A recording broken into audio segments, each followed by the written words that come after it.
Hello, Canada. Welcome to the weekend edition of Your Morning. I'm Anne-Marie Mediwake. I'm Lindsey Deluce. I'm Kelsey McEwen. Thanks for starting your day off with us. So many great conversations coming up. In a few minutes, we are talking about the importance of self-care for those who live with ADHD. We've spoken a lot on this show about getting diagnosed a little later in life, so we've sought out some expert tips on things you can do and how to prioritize and move forward in life with this new knowledge and understanding.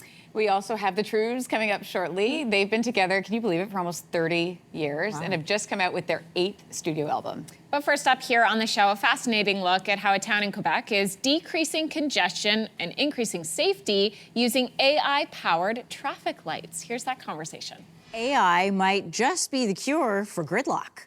This year, Kirkland, Quebec started using AI-controlled traffic lights along its increasingly busy St. Charles Boulevard. The town says the technology is already decreasing traffic and increasing safety, which raises questions over whether AI traffic lights could soon pop up in other parts of this country. For more on what AI traffic lights look like, how they work, how they help, we're joined by Jeff Casello. He is a professor of transportation, engineering, and planning at the University of Waterloo. Good morning. Good morning, Anne-Marie. All right, let's take a look at Kirkland. Traffic lights on St. Charles Boulevard now have a network of cameras, radars, and sensors. In layman's terms, how is AI powering this traffic lights? Yeah, so what we used to do, Anne-Marie, is we used to just set a timer on traffic signals, and we would give green to the approaches based on historic data of how many cars were coming in each direction. Now with AI and with the cameras, what we can do is in real time, we can actually count how many cars are coming in each direction towards the traffic signal. And we can adjust the green light in real time so that we can move as many cars through that intersection as we possibly can. And the other really cool thing that this technology is doing is that it's allowing for traffic signals to talk to one another. So not only are we making decisions for a single intersection, we're also giving information to the next downstream intersection so that they can prepare for changes from what would be different from the way that they would normally operate. It's really cool technology, and it represents, I think, a pretty significant advance. Well, yeah, and the town of Kirkland says it's already working. It's already seeing results. According to Orange Traffic, travel time during rush hour has decreased from 20 minutes to 5. I mean, that would be game changer at a place like Toronto. What are the main benefits of AI-powered traffic lights over the technology used right now? Yeah, so what AI is able to do is two things. One is they're able to detect the number of cars. So just putting out some relatively inexpensive cameras and some radar, it can actually do the counting because AI can tell what is a car and what isn't a car as it's approaching the traffic signal. The other thing that AI allows us to do is it has smarter decision making. And so just by sending this information to a computer using AI, it can decide how to change the traffic signal and how much green to give in each direction. And again, it communicates back and forth between the traffic signals throughout the network, which is really, really important. So it works well. The AI really allows us to do that counting and make better decisions in real time. Okay, we've talked about the positive. Let's take a look at the concerns. Some experts are warning that automating traffic lights with AI could create different challenges that we're not seeing already, including if the system breaks down or worse yet, gets hacked. So what type of safeguards are in place to reduce the risk of that happening?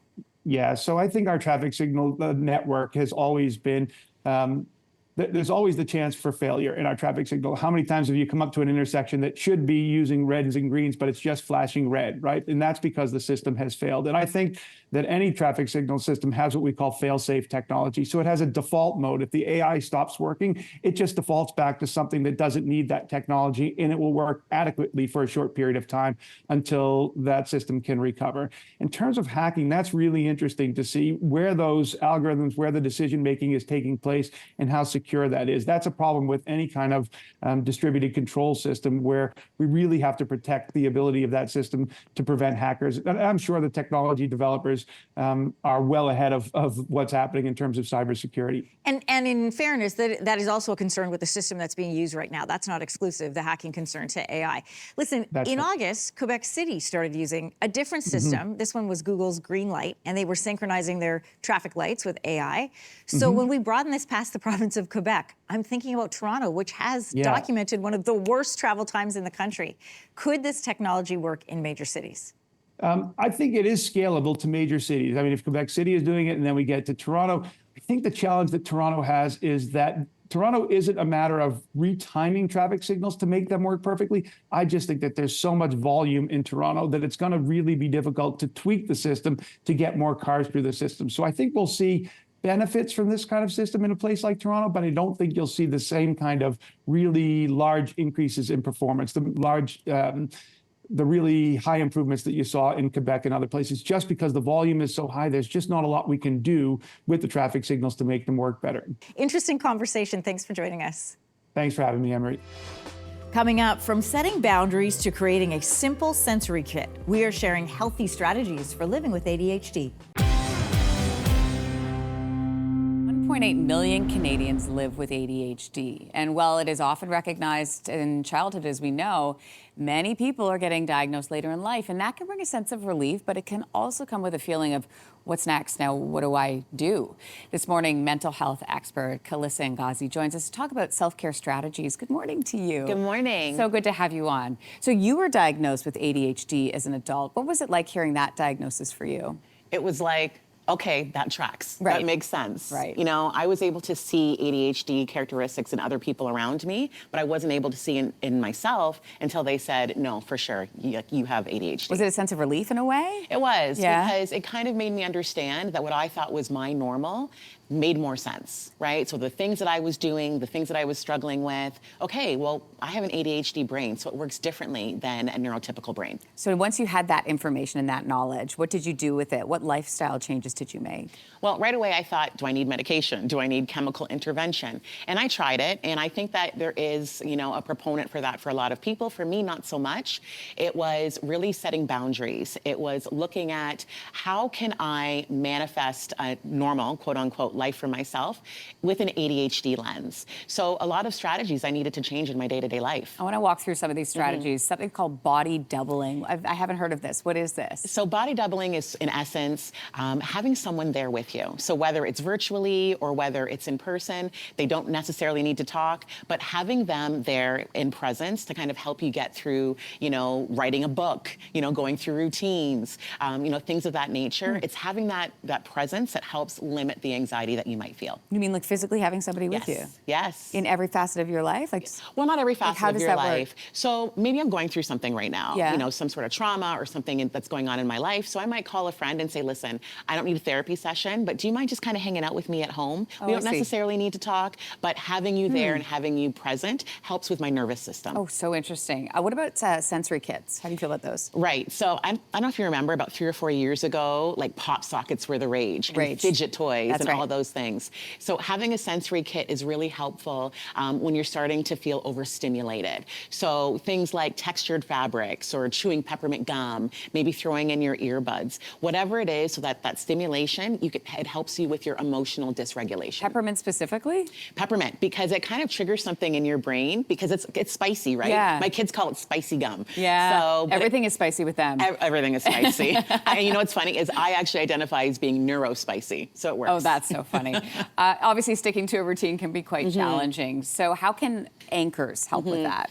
So really what we mean when we say anchor is we are bookending our day. So if we have a morning routine, I know that I need to get up at 7 a.m. because my kiddos need breakfast, I need to make their lunch for school, and then I start my routine. So whether it's having a glass of, you know, Earl Grey tea, having my shower, you know, practicing mindfulness. And then I also know that at the end of the day, you know, at 8:30 p.m. when bedtime is over in terms of my kiddos, then it's me time. So I'm either reading a book, I'm scrolling on my phone, but it's that predictability that helps just in case, again, if I'm feeling overstimulated. And did you not do any of this before your diagnosis? I was all over the place. You were? Yeah, and I find people with ADHD thrive on structure, but it also has to be limited. We can't look at something of, okay, so I'm gonna have a goal that's 5 years away from now. That's too long. We need to do things in short intervals of time so that we're not overwhelmed. And setting boundaries too, you say, is really important.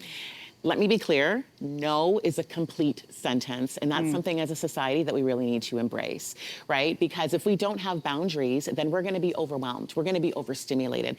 You know, relationships, whether it's personal, professional, or romantic, they're gonna be affected because we're dysregulated. And when we're dysregulated, people around us are gonna feel it as well. How difficult was it to go from living your life as you've known for, you know, X amount of decades to getting the diagnosis and then switching gears? For me, it was quite easy because it was almost like an aha moment, and I felt a sense of calm. Okay, Kalissa, now you have this label. What are you going to do with it? And how are you going to help everybody else in your life that might be dealing with it as well? Calissa, fascinating. Thank you so much for this conversation today. It's super important. Appreciate it. Right now, 1 in 4 Canadians over the age of 40 are going through perimenopause or menopause. And if that's not you, you know somebody who is.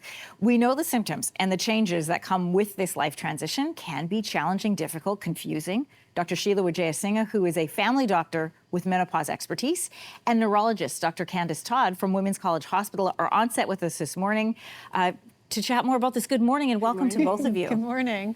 First of all, Dr. Sheila, how does menopause affect Black women differently? Yeah, so like you said, all of us with ovaries will experience menopause at some point in our life, but Black women disproportionately experience it in a different way, in the sense that they experience it earlier. So they may have the onset of perimenopause and menopause a couple of years earlier than their white counterparts. They also have longer duration of symptoms. So the symptoms can last about 10 years compared to 6.4 years in their white counterparts, which is So really not quite fascinating. double, but a lot more. Not quite double, but a lot more. And the severity of symptoms can be quite a bit more significant as well. And so there's all of these differences, but the access to care is different as well. We also know that Black women disproportionately have more fibroids and issues with bleeding, which can actually be worse in perimenopause. So they suffer with the iron deficiency symptoms, bleeding issues, and the all pain that can be happen. The associated. pain that can be associated, that is often dismissed, unfortunately, in healthcare settings. And so we have a lot of work to do because there is this difference in what they experience, but also in how they're accessing care. I appreciate having those conversations out loud, because I think for most women that are either going through perimenopause or just learning about it, you feel like you've just learned about it in the last 2 years. Dr. Todd, your focus is on brain health, on migraines, and they're often an unrecognized and therefore untreated part of perimenopause. How does that affect Black women differently? Well, first off, we just don't have research in this patient population. All the data that we have is getting older now in a Caucasian predominant population. And so I think that's one of the bigger gaps, is that we really don't understand what perimenopause looks like for women of color, and then specifically for women who have migraine. We know that estrogen is such a big player in brain health overall, and with those fluctuations that women can get, migraine can typically worsen. And so that is really the gap, is that we often don't have people that even recognize that they have migraine, for one, or why these headaches are getting so much worse during this phase in their life. Another disparity for Black women going through menopause is how they're treated. Dr. Sheila, you alluded to this, in the medical system. Dr. Todd, I'll throw this to you first of all. Describe, for people who may not be familiar with what happens, describe how that manifests in an office, for example. So I think there's, again, multiple pieces to that puzzle, so to speak. So one is, are women of color even recognizing that they potentially are in menopause? So are they even going to see their family doctor?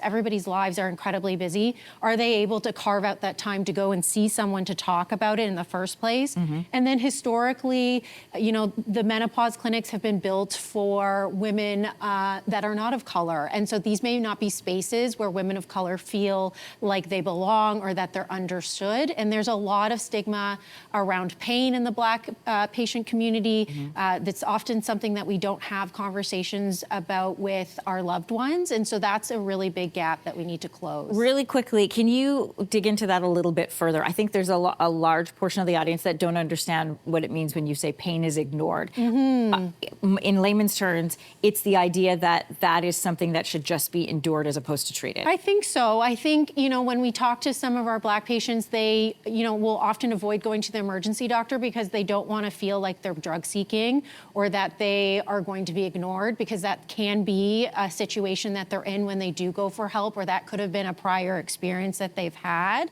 And even in their primary care, with their primary care provider, maybe they don't really know how to bring it up, or that they feel like they've been ignored in the past. And so I think that speaks to how we all as providers need to be a little bit better and train people a little bit better. It always blows my mind, this concept this idea that women should just endure pain, as opposed, because that's just what's happened for so long, as opposed to being able to treat it.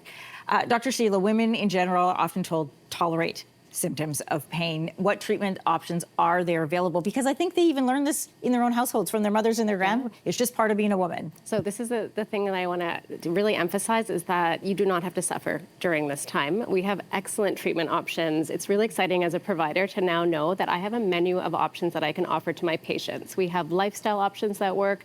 We have non-hormonal options that for those that don't want to be on hormones or can't be on hormones. And we have excellent hormonal options that we now know are very very safe for our patients if we started at the right time, considering their own risk factors. So it's an exciting time for us as healthcare providers. We are catching up to the massive need that is coming out from the public to say we need treatment, and we are following that suit. And it's really exciting because we have excellent options that will help you. You do not need to suffer. Please speak to your healthcare provider because there are options available for you to feel better, feel like yourself, and not suffer. So great to have you both here for this conversation today. Thank you so much. Next up, the Trews are in studio to talk about their brand new album. All right, my music-loving friends, the bloody wait is almost over for the 8th album from the Trews. The Bloody Light is out tomorrow.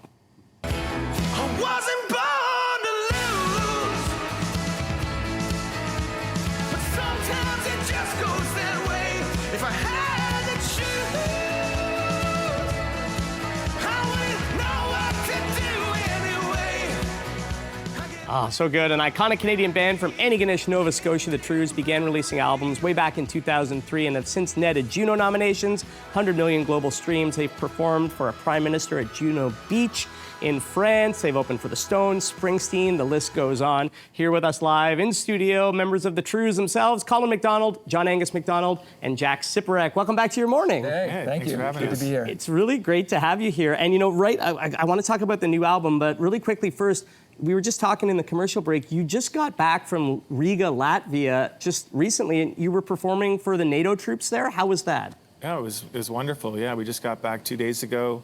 We actually flew over a week ago. We played in London, UK, and then we flew to Riga and played for the troops on the base there. And yeah, it's a beautiful part of the world, and yeah, it was a pretty intense gig, but a good one. Yeah.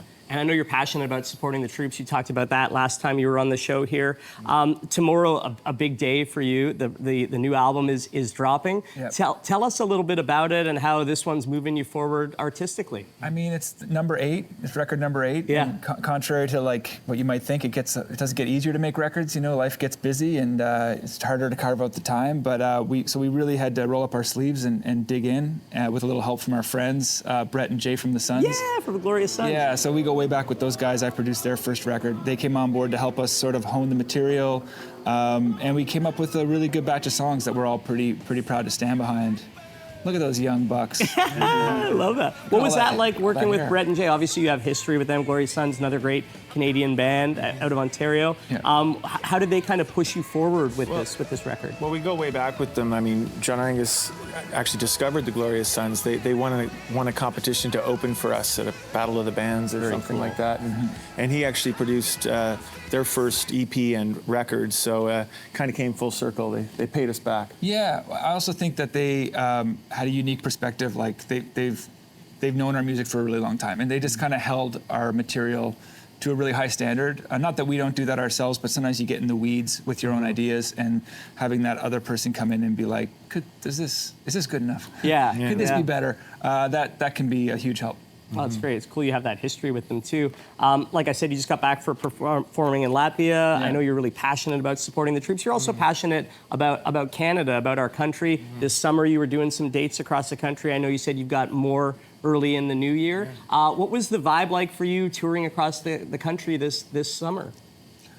It was great. Yeah. We got a lot of good support, a lot of great outdoor shows, some street festivals and fucking some great stuff. Yeah. Yeah, I feel like there was a big, for all kinds of reasons, a lot of hometown pride as far as being Canadian is in the air. Yeah, you could feel that? Yeah, we could feel it. We feel it everywhere we go, to be honest. I think people really do associate us with Canada, and we get, even when we're overseas, we get a lot. We had like Leafs jerseys in the audience in London, and Maple Leafs everywhere we go. So it just does sort of follow us around, which we're totally proud of.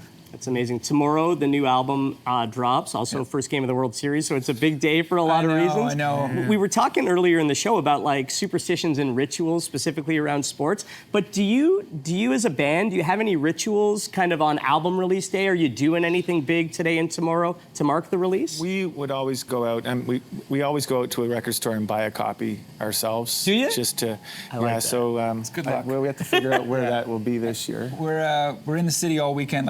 We're doing a couple of pop-up events throughout town. So tonight we're at the Winchester Theatre with Brett and Jay to talk about the record, hosted by Tara Sloan. Oh, cool. So if people want to go there, we just announced it, so there's still some tickets if you want to go check that out. It's going to be awesome. And then Saturday, we're going to our favorite clothing store, 18 Weights in Toronto. It's on Queen West, and we're going to play the record as like an in-store appearance on Saturday night. That's great. All right. Well, I'm not ready to go away from this interview, but I must because we're out of time. Sorry for just. Good. Well, that was okay. Thank you for that. But do it with one of the new songs because we're promoting the new record. There you go. I love it. All right.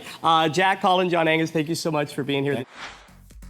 Next week on Your Morning, Lydia Bastianich is in the Your Morning kitchen with her new cookbook all about the art of pasta.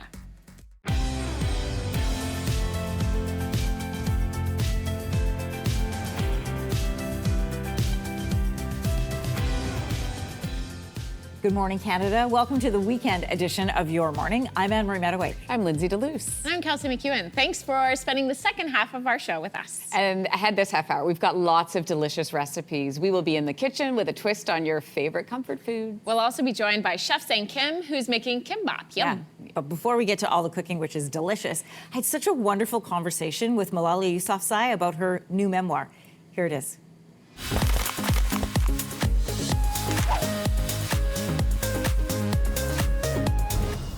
You know her story. She survived a brutal attack by the Taliban as a teenager and then went on to become the youngest ever Nobel laureate for her education advocacy.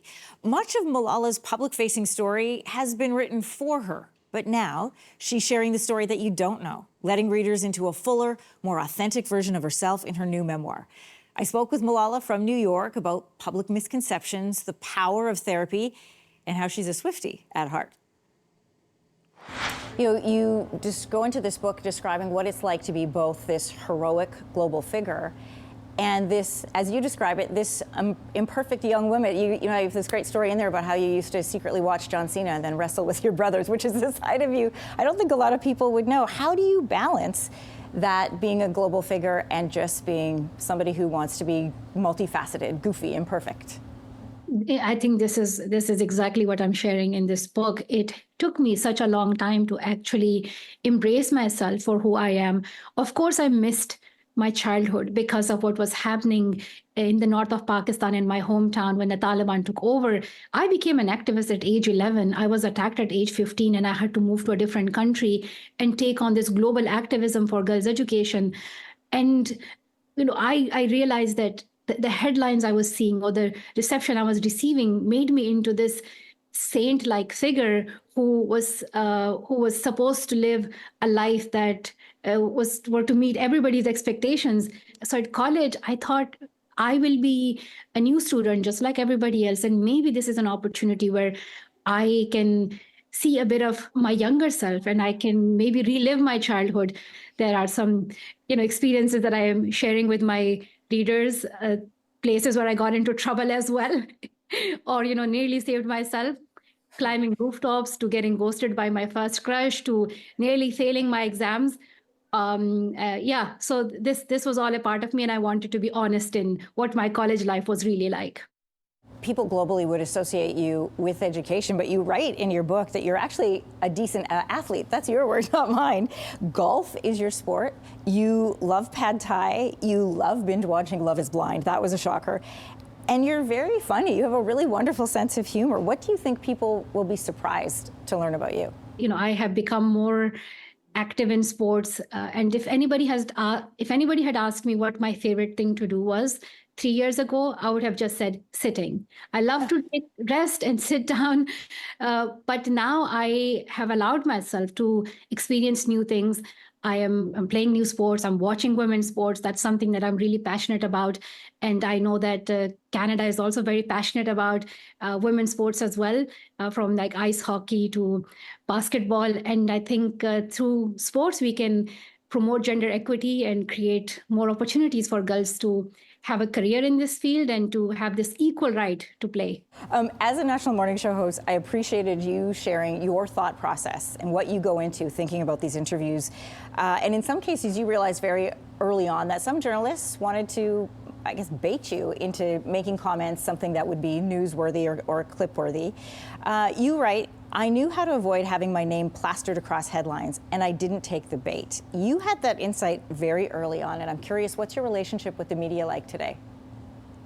I'm really enjoying this interview. So Good. I think, this is something that I have experienced for such a long time. So I have been open in sharing my experiences. I was still a school student. I was thinking about what my college life would look like, and then getting asked these heavy questions, or when people want you to say it a specific way, but I work my way around it, and I still carry that experience with me. There's not much I can do about how people ask these questions, but there are like amazing and kind people as well, but I focus on what I want to bring attention to. You write in the book a couple times about panic attacks that you experienced. The first one when you took a hit of a bomb at university and it brought back the shooting by the Taliban. And then another time when you're with your husband in a hotel room, you'd gone to bed happy, you woke up, he had to call the paramedics. You were shaking so uncontrollably. I'm wondering, in this world of 24-hour news where you can't avoid mention of Afghanistan, of Pakistan, of the Taliban, do you still experience those panic attacks? And if so, how do you manage them, and how do you manage your mental peace? When I had the first time flashbacks of the attack, I was completely shocked by what I saw, because this was triggered by this bomb incident, and in that moment, I froze, and I thought I was reliving the Taliban attack experience. I thought I had forgotten the incident. I thought I did not remember anything, but it felt in that moment that I had buried that memory somewhere deep down, and it just got triggered and reappeared. I have had many panic attacks after that, and I started seeing a therapist, and I was told that I have PTSD and anxiety, and that is something that I am constantly working on. I do feel grateful that I'm in a much better place, but I think the most important lesson for me is to ask for help. I wish I had received therapy early on. When I was getting treatment in the hospital in the UK, I got all my surgeries and everything else. And when we were offered therapy, I rolled my eyes, and we sort of refused it because we didn't see the significance of it. As you would know, that therapy and mental health are such a taboo topic in so many communities. But I think, I'm sharing my story because I know there might be somebody out there who might be hesitant in considering it. I want to tell them that I felt exactly the same. I went through those feelings, but I'm so glad that I listened to my friends and I took their advice and I got mental health support and I started getting therapy. If you are thinking about it, don't give it a try, and always ask for help when you need it. You write about how you felt like your first part of your life was almost written for you. You are now writing this next chapter of your life. How do you want people to experience you now? I mean, I am just, I'm a whole character. I have a lot more to my life. Of course, I am an activist, and I want us to make a difference for girls. Every girl deserves the chance to be in school. No girl should be left behind. But I am also using all these other opportunities like storytelling and sports to make a real difference for girls. And at the same time, I'm just a person. I have two brothers, so I'm the normal elder sister. I've been listening to Taylor Swift's songs about the eldest daughter, so I'm like, I can fully relate to that. Yeah. And I love playing sports. I love going to the gym. I love weightlifting, and I'm funny. So I hope people enjoy all of that being reflected in the book. Malala, thank you so much for your conversation today. Thank you.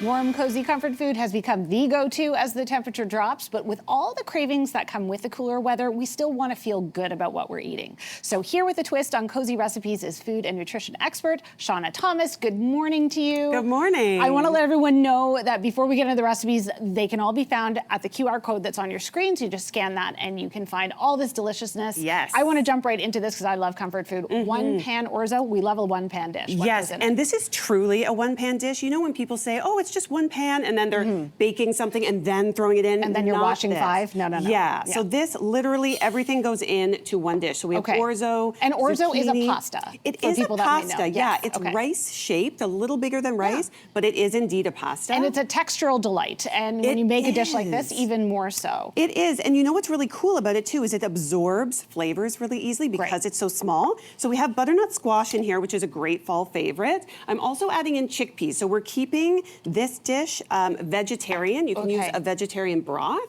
And what we do is you're adding in lots of flavors, sun-dried tomatoes, onions, pesto, garlic, spinach, all the things. But what makes it really creamy is a can of evaporated milk. Ah, that's the secret. That's okay, the I'm gonna secret. scoop up a little bit here. Try it right here. So for protein, are we looking at the chickpeas is what gives it more protein? Chickpeas is the protein. Now you could definitely serve this with more protein on the side if you wanted some more. But basically you mix it all together, cover it with foil, put it in the oven, and you have this amazing dish. It is amazing. It's so warm. And, I ate it before the hold on. You gotta get some cheese on there, yes. And so it is so flavorful, so delicious, truly a one-dish It's really wonderful, meal. and I really can see the whole family loving this. Yes. It's so easy to do. Okay, mac and cheese is a huge favorite. What is your healthy twist on this? There's sweet potato in here. Oh, amazing. Yes. Okay. So what I love about putting sweet potato in here is it's the color of cheddar cheese. So I make a white sauce. I add lots of flavor, garlic, onion, thyme, all of that. I throw it in the blender with sweet potato, blend it all up with cheese. So this isn't one of those sweet potato sauces where there's no cheese in there. There's still cheddar cheese in there. And then I put this delicious garlicky breadcrumb topping. And I love that because it gives it a nice texture. I'm just gonna help myself if that's okay. I know. It's a nice contrast, right? It's a super creamy sauce. Love it with the pasta, and then that delicious breadcrumb, nice and crispy. You bake it in the oven. It's so good. Sorry, you're going to be very garlicky all day That's here. okay. That's okay. Can we sneak any other vegetables in there? Or? You could. Actually, you could swap out any squash in place of the sweet potato if you have that right now, and it'll work just as fine. Perfect. Yeah. Okay, chocolate chip cookies, favorite of mine, favorite of yours. I mean, favorite of everybody's, right? Like, I think we were talking about this earlier, that they are the #1 cookie. They are. These ones have extra fiber in there. So we've got whole wheat flour, we have oat flour, and we have flaxseed. So, I mean, if you're going to have a cookie and get your fiber too, then you can have 2, 3, why not? Right? I am going to have 2 or 3. Thank you so much, food and nutrition expert Shauna Thomas. Coming up, we are in the kitchen with Chef Sang Kim, who's showing us how to make kimbap. All right, my friends, the people of Grouse Lake First Nation are back for another season of adventures and hijinks. Easy, Paul. There. Nobody took your bologna, and nobody needs to get hurt. Your dads are just horsing around. Oh, I love this show. The 4th season of the hit sitcom Acting Good premieres tonight on CTV Comedy Channel, and we'll follow Paul and his friends as he attempts to navigate fatherhood for the first time. And joining us this morning, back on your morning, his 3rd time here, Paul Wroblewski, stand-up comedian, co-creator and star of Acting Good. How are you, my friend? Hey, that's me. So good to see you. Thank you so much for having me. Oh, it's great. Welcome back to your morning. Watching that scene, I grabbed him. I got a skin rash. I don't very sensitive skin. Did so you? As soon as I saw that, my skin started flaring up again. It was like, I got sensitive skin. Paul, good time. Good, funny scene, by the way. I have sensitive skin too. Yeah, we're a bunch of sensitive boys, and there's nothing wrong with that. It's true. I got to use sensitive soap. So, like I said, you've been on the show before. You were here for season 1, season 2. Now season 4 is launching. 4 years. And I know you've got some great guest stars this season. Brent Butt, William Bellew. Oh my God. And then, of course, we've got returning Ashley Collingbull. Yes. We got Michael Grayes. We got the amazing Darla Contois. So it's going to be an amazing season. What else are you stoked about with this season? Like, you're a dad in the show now. Yeah, obviously. I think if you saw in that last clip, there was a baby in that clip. Yeah. And it was so. And if you know the show, you know my character is basically an adult baby himself. So Yes. to watch Yeah. a giant baby have to navigate the world of being a new father is really hilarious. And of course you get to see Paul in a whole new different light. He gets a job this year. He's trying to prove himself as a dad. I'm not going to tell you what the job is. You're going to have to tune in and see. But he's not ready for it. He's not ready for it. He's not ready for being a dad. But this year, I don't know if you saw a clip too. We saw Mr. Brett Butt also is on the show. He's going to be legend on the first episode. And as a stand-up comic, someone who also is was infatuated with sitcoms and Canadian comedy. Yeah. It was just an honor to have Mr. Brett Butt. Were you a on Corner the Gas show. fan? I was Yeah. a huge Corner Yeah. Gas. I don't know if you watch Acting Good, you can pick up on some things that we've kind of borrowed from Corner Gas. It's ultimately like it's a rural show. So anybody who loved Corner Gas, I think the transition to coming to Acting Good is easy. And hopefully Mr. Brett Butt brings a bunch of those people. It was actually one of the first time I think I had an outer body experience where I was I created this silly show and here's my hero dressed up as he looks like a Crown Royal bag in that that shot you just saw. So it was really cool. And he played a Lou Diamond Phillips impersonator too, which is wild. I love that. So it's just, for the first time I actually had to have an out-of-body experience where I was like, I can't believe we made that happen. Yeah, but you know, so many people watch the show. It's critically acclaimed. It has great viewership numbers. So I think a lot of people kind of meeting you now feel that way. And the show is hilarious, but it's also got a real focus on family. How important is the family focus as part of this show to you? It's almost like vital. It's one of the things when we're in the writing room. It's something that we love family. It's when we're sort of reading comments and hearing people talk about the show. I love the comments where we get moms and dads who are like, my kids watch it. We watch it together as a family. It's one of the few things we do together as a family is watch Acting Good. So that means the world to me. And of course, my character, he's a mama's boy. So even in real life and Indigenous culture are very family driven. We're very family oriented. Even if it's annoying as hell, is your cousin trying to ask for rides and gas money again. But that's family. That's how it goes. So I think we definitely capture that in Grouse Lake and in Acting Good as well. Yeah, cousin character in the show as well, of course. And you know, you've in the past compared the show a little bit to The Simpsons, which I find interesting because of the strong ensemble of characters around you. So what can we expect from the ensemble this season, including obviously your mom, Agnes, played by the great Tina Keeper? You can expect more. Yeah. Honestly, it's just you'll see some of the old characters that we've created that are just wild and wacky and kooky. And then of course, we're gonna introduce you to a whole new bunch of characters as well. And it's just, it's beautiful. The world of Grouse, you could literally do spin-offs, I think, on 5 or 6 characters in this show. They're so beautiful and wonderfully funny. And the characters are great all around you, as are you on the show. And you know, the show's about family, also about home, family and home, obviously intimately tied. You recently posted on social media just about like reflecting on moving back home, thanking your partner, your family, the folks in Poplar River First Nation. I bought a rubber boat. You bought a rubber boat? that's I'm just on a rubber boat and I'm just looking at eagles and nobody. I literally say to my girlfriend, I'm like, they all laughed at us, and she doesn't know what that means. I don't know what that means, but I just know that I'm happy going back home. A lot of people that are from the res, for some reason, when they get successful or something good, they tend to leave, and I don't. I have lots of cousins on the res, and I just want to show them that you don't have to leave. You can follow your dreams and make them come to you, which is basically what I did, because I lived in Poplar River when Grouse Lake when we were developing and stuff too. And I think a lot of people just assumed I was gonna leave, but I think the res and my res is one of the most beautiful places on earth. It's like a postcard. And I know everybody I grew up with. There's like 900 people, and I go to the store. I have like intimate stories with everybody. So it's just, you can't really, there's no words to describe how beautiful it is to be back home. Yeah, well, and your love and passion and gratitude for home really comes through in the show. It's a fantastic series. Really great to have you here. Thanks a lot.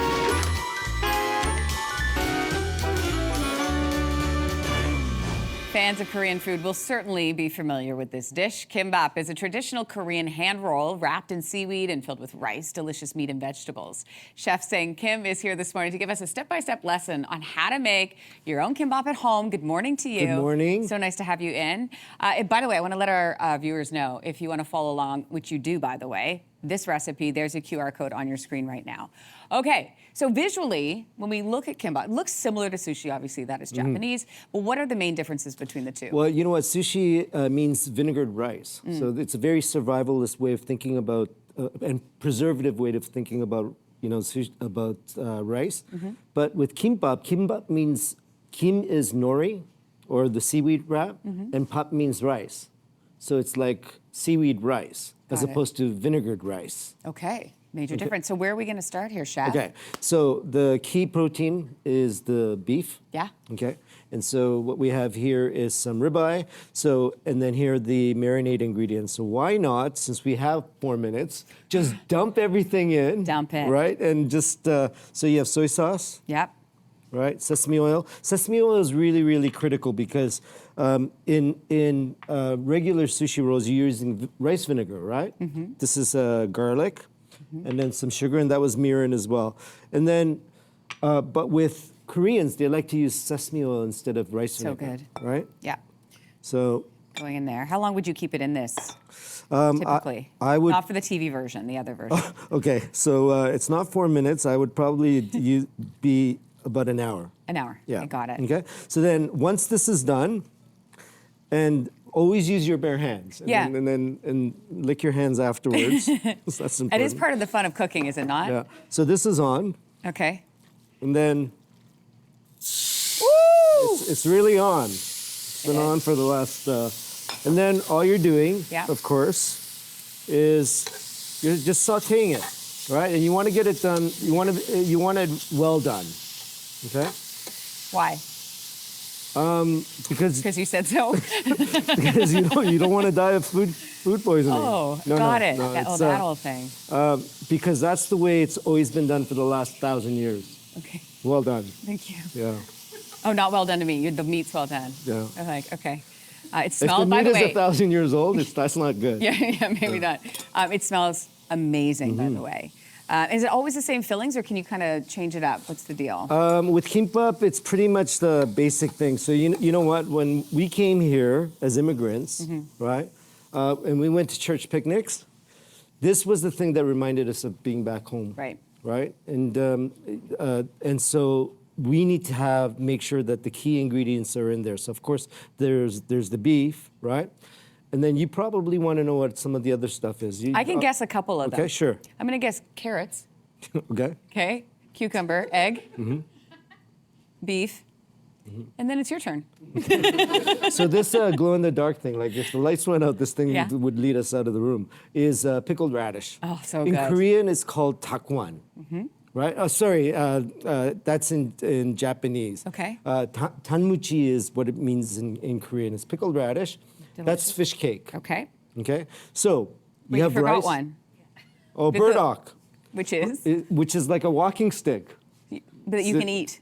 You can eat. Okay, good. Because we're going to put that in here, right? So if you see somebody walking with a stick, right, and then they ask start them if eating it's burdock. Got it. Right? Okay, so how are we going to put this together? Okay, so I put the rice. Yeah. The rice has got salt and it's got sesame oil. Beautiful. Okay, so now we start assembling. Okay, so but before that, let's sprinkle some of the.